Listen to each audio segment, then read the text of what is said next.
Good morning, everybody on YouTube. This is Rick Thomas from Obsolete Video Services.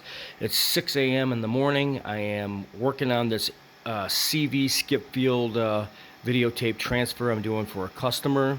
I just thought I'd show you guys what it is for Obsolete Video Services early in the morning when I'm working on projects for customers. I do have to jump around to do a lot of different work at times, but as you can see, we're running some more stuff from these videotapes. This seems to be some type of movie. I don't know what exactly it is, but you know, I'm running it on this CV unit, making the files for this customer. There's sporadic type of stuff on these. Very interesting stuff being found on these tapes. But anyways, as you can see, when you're running these things, especially with a CV, I had a couple questions about the skip field machine. As you can see, getting the scope, you always want to make sure the video signal, especially with this machine, because this is the biggest pain in the ass machine to actually run and transfer. And of course, if you're really set up like I am with a severe system, you're able to accomplish some good video transfers out of these machines. But CV skip field is probably one of the worst and hardest video formats you can actually convert videotape off of, because it's not like the EIAJ where it scans with two video heads. It scans with one video head scan, and it's not a two video head scan, which doesn't make the quality as good as the EIAJ that came out after this. But still, if you're capturing history like this guy did, not a bad job. So like I said, when you're recording, you got to be set up with a lot of good machinery to do this, guys.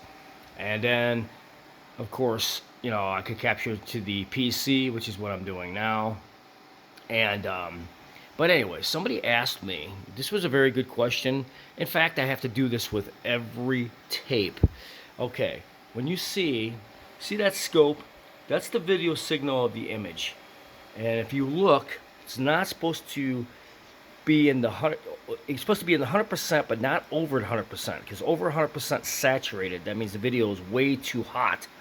So this scope is very, very important when you're doing your video playback and transfers to assess the video signal.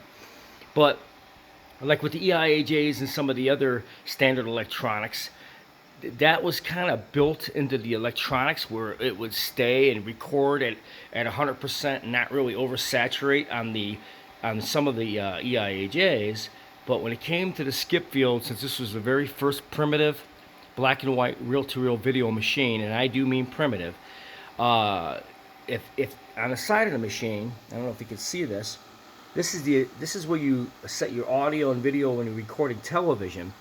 If this wasn't high enough or low enough or set proper on these two dials, or even in the auto gain position, it's going to throw the video level off on the machine. So that means the video level will be whatever you set it at. What we do at Obsolete Video Services to correct this issue is, if you take a look, you see I got the level pretty good. This was a very, very in-between video level, but I was able to tweak it to get it to the position where I need it at. Well, my time-based corrector is always set at automatic, so it automatically levels off everything. So what I do is, as you can see, the video level is almost 100% where it belongs, but it wasn't recorded that way. So what I did when I serviced my CV unit is I drilled a hole.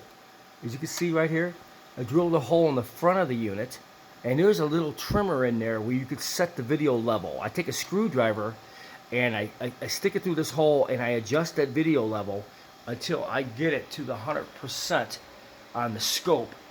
You know, no matter what the video level is of the tape, to try to get it the ultimate quality of the video. If not, you're really at your mercy of whatever the machine recorded on the side, whatever these settings were.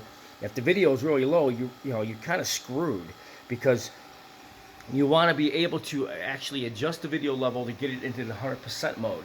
You could actually do it on time-based correction down there as well, but I like to keep that in automatic because I don't like getting on my knees every 5 minutes to do that. So on this particular machine, all I do is basically, to get that 100% video level, is basically I go through a little hole in the front of the unit right here that I drilled, and I could take a screwdriver to that and adjust the video level to the correct level of saturation. Okay, so that way it gets into a good video level, and it's not too hot or too low to get a good transfer. Thought you guys might find that a little interesting. I kind of when I took this machine apart to do the video restoration on the machine, I drilled a hole right close to where the trimmer is behind this panel for the video level. So I could always just take a screwdriver to that to adjust the video before it hits the scope, to give me an idea where I'm at video-wise, to get a good video recording from the transfer, no matter what the video machine was set at when it was recorded. Unfortunately, this is a real crappy video format because you're at the mercy of the dials on the side, and if it wasn't in auto gain, you're kind of screwed to whatever they set these dials at. So I hope you guys enjoyed this video.